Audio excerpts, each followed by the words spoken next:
mini introduction to writing in seminary. So the way that I like to start this conversation is to talk about what makes academic writing different from other kinds of writing. So different from journalism, different from what we do on Facebook, different from what you do maybe when you're writing a sermon.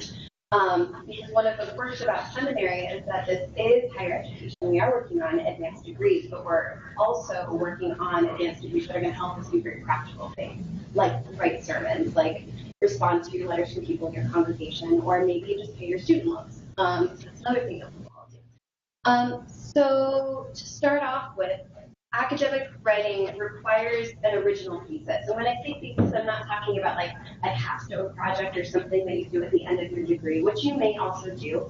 But a thesis is, any ideas about what a thesis is? Is this a familiar word? The general topic of that. It's a topic of your paper. Take it a step further. It's the content of your paper, it's your argument. So it's a clear statement that defines both what your paper is about and it outlines the direction and the scope of where you're taking that.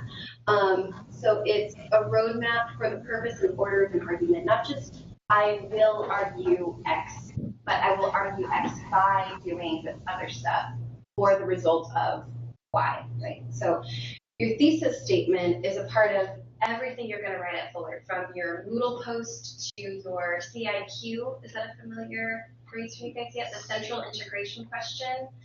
So a question a lot of the School of Theology classes ask at this point in your journey. How do you envision God's call for your life and his mission in the world? Something, some version of that. The answer to that question basically is the thesis statement of your life. Okay. I mean that in like a literal way. But so a thesis statement is, it would behoove you to start thinking in terms of making arguments, not for the purpose of being combative, but for the purpose of coming up with ideas, and ideas that require you to go do research or to engage the biblical text or to engage your neighbor, so that you can support what you're saying. So original thesis. And then, go back one fast. Yeah. I didn't know what the last word was. Oh, sorry. Okay, go ahead. These slides will also be put online, or on the web. It doesn't require internet, which we don't have in the apartment. Oh, nice. Yeah. Internet is, again, not our friend. Okay, so after an original thesis statement, the way that you expand a one-sentence thesis into a 10-page paper, a 50-page thesis, a 500-page dissertation, is by a sustained and structured argument. So two variables there. The sustained part means a long argument. You want to start coming up with ideas that are substantive enough, that are robust enough, that it does take 10 or 15 pages to get through them, which is actually easier than it sounds. And then the structured bit is that stuff that guides your reader through the progression of your argument. In your head, you already know what your argument is. You know where you're going. You know what your ideas are. And the task of writing is how you get it from your brain and deliver it to your reader, who may be your professor, but in the long term might be someone in your congregation or a client or your child or yourself. So putting these two variables together, writing sustained and structured arguments, no matter how long or short they are, indicates that your argument is at home in the academic community. So you don't take a Facebook post and submit it to an academic journal for them to publish, right? Even though the ideas might be the same, right? And Facebook is becoming more and more of a legitimate sort of avenue to work out ideas, but there's still a little bit. We have a person? You can't let it die. Uh-oh. Come back. Oh gosh. Hang on a second, guys. I'm really sorry. Audio on, video on. Okay. Can everyone still see me and hear me? Hi, Diane. When? Someone said when? Okay, I am not the most important part of this. Oh, yes, all good. All good. Okay, great. Well, we're just going to keep going. Slideshow. Okay. So sustained structured arguments are what show our reader, whoever they are, that this argument is at home in the academic community. And the most basic way that I can distill what a structured argument is beginning, middle, and end, right? Every movie, every narrative, the Bible even has a beginning, a middle, and an end. And even though your term papers are not narratives, they have that in common with these stories, right? So if you hate academic writing, you can start to think of your term papers in terms of narratives. You're guiding your reader through this idea that you have. So your introduction might be a paragraph, it might be a sentence, it might be 15 pages when you someday write your dissertation. And then, however long or short, you're going to have a body of your argument. It might be 3, might be 4 different sections. These might be chapters, it might just be sentences. And then we want to wind up with some kind of a conclusion, right? Some kind of bow on the end of our argument. And this sounds pretty intuitive, but it's not always easy to make this happen organically. So just keep this in the back of your mind that you want to start structuring out your arguments. And I'll give you lots more ideas how to do that during the orientation workshop in a couple weeks. So sustained structured arguments that involve critical interaction. So critical interaction with scholarly peer-reviewed sources. So this might be original research in psychology. This might be like data, depending on what discipline you're working in. These might be theological treatises. These might be documents of the church, maybe we're primary sources. So critical interaction means that you're invited to join in this academic conversation because you do have ideas, you do have something to say, even as first quarter students. And you've got something to say both in response to the original material and primary sources. So this might be the Bible, it might be a study of some kind with quantitative data. And then you've also got something to say in response to what others have said about that original material. So what do you think about what Karl Barth says about Luther and about what Luther says about the Bible, for example? So you're now engaging in this conversation as kind of a peer. And you should think of yourself that way. You're part of the discourse, and that's exciting and intimidating, but we've got some tools to help us do that. One of those is learning. So that's critical interaction. And then lastly, and this is again a lower order concern, this takes time to sort of figure out what your voice is like, but we use formal language in academic writing. And this is one of the most marked differences between our Facebook posts and our term papers, even if they're dealing with the same idea. So this is neutral language. That doesn't mean namby-pamby, it doesn't mean weak, it just means not inflammatory, it means accurate, it means technical. So readers are more interested in what your writing expresses. It's not that your professor doesn't care about you. Your professor cares about you. I care about you. When I'm reading your paper, I want to know what your argument has to say, right? Like I don't necessarily care how you feel. I care what you think and what you know and what you can help me know. So formal language that is precise and powerful.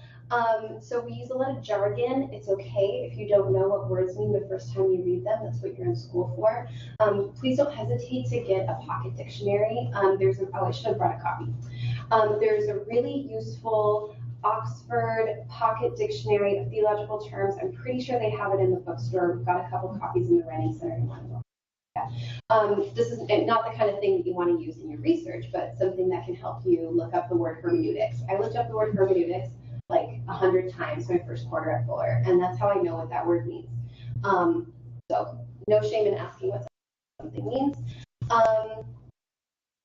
So this little schematic, on the one hand we've got fact, on the other hand we've got opinion, and your writing is somewhere in the middle. Your argument is somewhere between fact and opinion. You've got opinions about facts, and you can use facts to describe your opinions. And academic writing lands somewhere in the middle. So we're making serious suggestions in our academic writing. You're not beholden to prove anything. It's really hard to definitively prove anything. A thesis statement is just an idea. Like I've got this idea that I'm exercising in this way.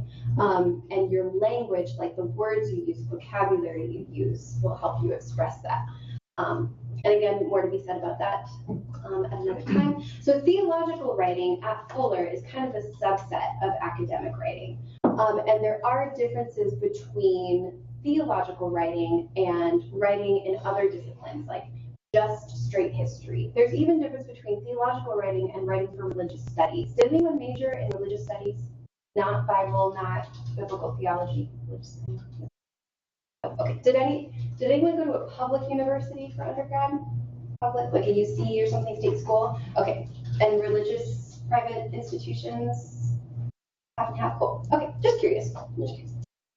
So theological writing is kind of like religious studies. It's kind of like writing a sermon. It's kind of like writing in your diary, but it's not exactly any of those things. So one of the major differences is the subject matter that we deal with. And this is true whether you're in SOP, whether you're doing intercultural studies, sort of social anthropology. We're still pretty concerned with God at Fuller. And I say that I'm not saying that to be facetious, but God, the divine, questions of the divine are like the major variable. And that's a huge difference between writing theologically and writing for religious studies, or like just pure science, science that's not concerned with theology. So we have God. We also deal with questions of history. The word historicity, does anyone have a definition for the word historicity? That's one of my favorite words that I learned at seminary is what is true, what actually happened. Is the Bible historical? Well, yeah, but it's also a lot of other things. And the way that you define the answers to those questions is representative of your theology. And so you're working that out and you're writing as you go. We also work with issues of translation, so from Greek and Hebrew, but there's also a lot of theological writing that was done in Old English and German and French. And that's just talking about Europe. We're not even yet talking about contextual theologies from South America or from the African continent. So translation is a big one. Hermeneutics, this is interpretation. This is where a lot of us in the School of Theology sort of live, and what we're concerned with is what a lot of pastors do is hermeneutics. And we take that seriously, not just as an academic discipline, but as something that concerns our personal spiritual walk as well. And then also application. So we talk about all of these things so that we can talk about the life of the church and ethics and culture, all of them. So that's the subject matter that we deal with, that is take all those things together with some other stuff. That's theological writing. And then the sources that we use in order to do those things, we take the Bible as scripture, not just as a historical document, but as something more than that, in addition to that. But the Bible is also not just a metaphor. It's not only fact, and it's not only other people's opinions. There's something divine about it. Right?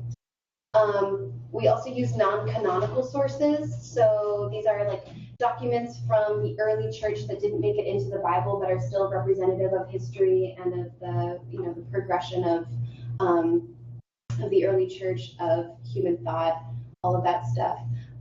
We do take church documents seriously. We take them as historical fact, right? Like Vatican II is just a thing that happened that influenced culture. But in some ways, church documents are also authoritative for our life. So it's not just the raw material that we work with, but we also have to use these documents or respect them as they influence our personal spirituality or the life of your congregation. So there's a lot going on here. And it can be really tough to sort through all of these things, but writing is actually a tool to help you sort through these things.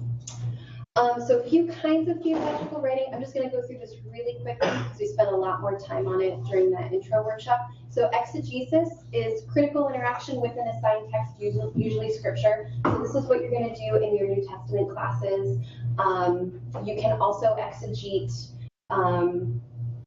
cultural icons. You can exegete a film, a novel, a billboard, stuff like that. So critical interaction, where you draw the meaning out of something, where you're looking just at an object, whether that's a paragraph or a whole book, to find the meaning that is held within that. We also do research.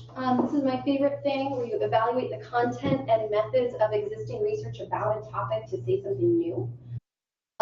We do a lot of book reviews or critical interaction. This is kind of what the new homework is. So you might be assigned to read a book once a week or one book every 2 weeks or something like that, and then write 1,500 words, write a critical review. You get a lot of assignments like that, especially in the classes that are like HT something, HT 500, 501 and 502, I think. Those are like your church history plus systematic theology put together. Do a lot of book reviews or a lot of critical reviews of church documents or historical theological stuff.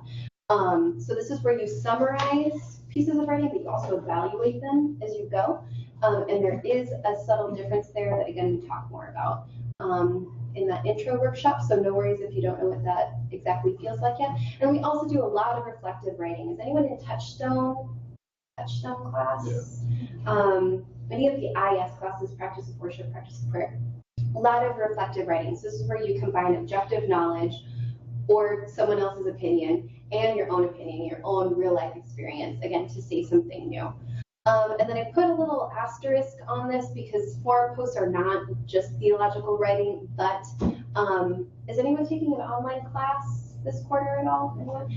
So a lot of professors use forums on Moodle to kind of check in on you, make sure that you're doing your reading, that you're still alive, that you're paying attention. I'm serious. And in your forum post, you might have like 200 words to summarize a book and tell your professor what you think about it and ask a substantive question about the human condition and all of this stuff. So you'll do a lot of them. And again, we'll talk more about how to approach those at a later date. I'm going to breeze through citation really quickly. So citation is how we give authors credit for using their work. Whether you give a direct quotation or a paraphrase or a summary of an entire book. Citation, whether that's through footnotes or parenthetical citation, is part and parcel of doing theological writing at the graduate level. So we do all share the same ideas, like we have access to the same ideas, but we do need to give credit where credit is due. And someday when you're a published author, you will really appreciate when someone else cites your work and their work. So I want to get into the habit of that now. So this is like the super basic backbone of any citation. We include author name, the title of the work, when, where, and how it was published.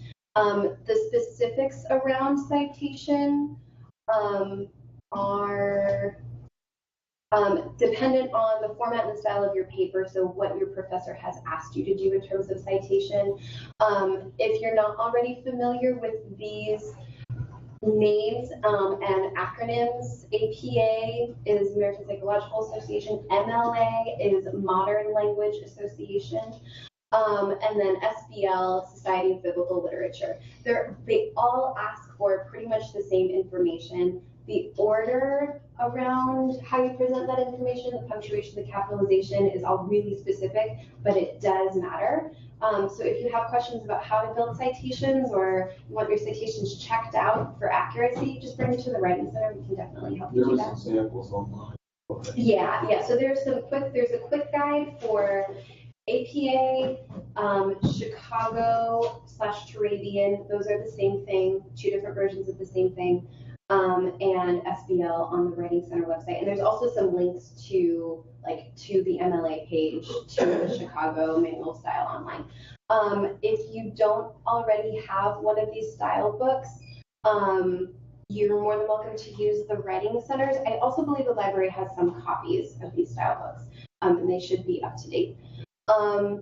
So inline parenthetical citation, this is where we put author's last name and usually the year in parentheses before the end punctuation.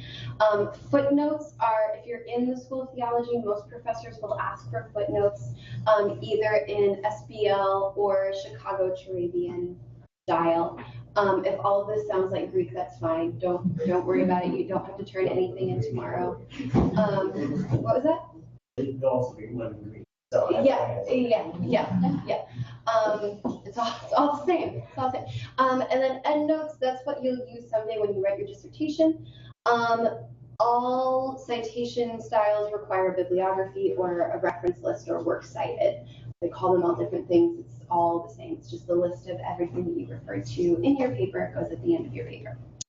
So citation, just start to be aware of it. Have an awareness of it. And specific questions we can save for another time. My advice to you is as follows.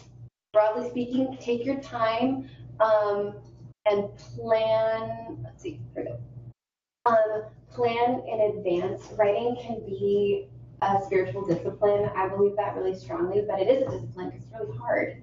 And it doesn't feel great. So some of the favors you can do for yourself are identifying when you're most productive and make that time sacred. Maybe try not to take classes or try not to work during that time. I really wish that I had done that as a student. I still wish that I did that. Planning in advance, just count on midterms and finals always being super busy. Something will always happen. You will probably get sick. Your mom might get sick. It always seems to happen at the worst possible time. So if you plan in advance, just count on that happening. It's less of a crisis when that time actually comes. And the Writing Center is there for you during midterms, during finals, during all the time. Just keep in mind that if you're going to send in a paper and you'd like some feedback, it's going to take at least 2 days. Just know that now. So take your time, get comfortable. This is all pretty intuitive stuff, but I think we forget to get enough sleep, move your body, and feed your body. Your brain can't work without your body, and this all sounds great now before you've started taking classes, but once week 7 rolls around, it's easy to forget these things. So energy drinks are not going to help your brain write theology. Coffee won't either, water might. Avoid junk food while writing. The rules about food in the library really help with this stuff. But just keep in mind that you are an individual and every day is going to be different. So if sometimes you get writer's block, just know that that's going to happen. And there are ways to work around that. All of this is intuitive, and I talk about it during the intro workshop, so I'm going to kind of skip through this. But when you're asking for help, just know that Fuller is a huge place. There's lots of different places you could go for help. Pretty much anyone that you come across that is staff person at Fuller will be able to point you to someone else who would be able to answer your question if they don't know what the answer is right off the bat. So that includes me. If you've got a question about research that I don't know the answer to, I can point you to a librarian pretty easily. I can walk you to their office. If you have a question about accessing different parts of Fuller, maybe you're dealing with a physical illness, chronic illness, mental illness, I totally get it. Please tell me how you're doing, ask me questions, and I can point you to my boss, who's the director of student services, Bethany Fox. Have you guys met her yet? You'll meet her tomorrow. We're doing a student life and services new student lunch tomorrow. That I think you're all invited to. Her office is actually right there. And it's her job to help students access whatever it is they need, and through a variety of different barriers. So see a couple people, and then this is the schedule that we also just looked at of workshops for the rest of the quarter. That intro workshop, really recommend, even if that's the only way you ever access the Writing Center, go into a lot of depth about the things I just told you and a lot more than that as well. So that's in just a couple weeks. You can access all of our workshops from the Geneva room here in Pasadena, online via Blue Jeans, and then after the fact on the quad. So don't hesitate to click around in there. I think that's everything that I have to say. This is how you access the Writing Center. We're on the 3rd floor of the library. If you go up the stairs, you go to your left, and we're in that first little study carrel. If you come up the elevator, you go to your right. Rooms 306 and 307. If for whatever reason there's not someone in the Writing Center when you go by, it probably just means I'm in a meeting somewhere else. You can either shoot an email to writingcenter@fuller.edu or leave us a message on this phone. This is the Writing Center phone, extension 5431. We try to be really responsive there, and then always the quad.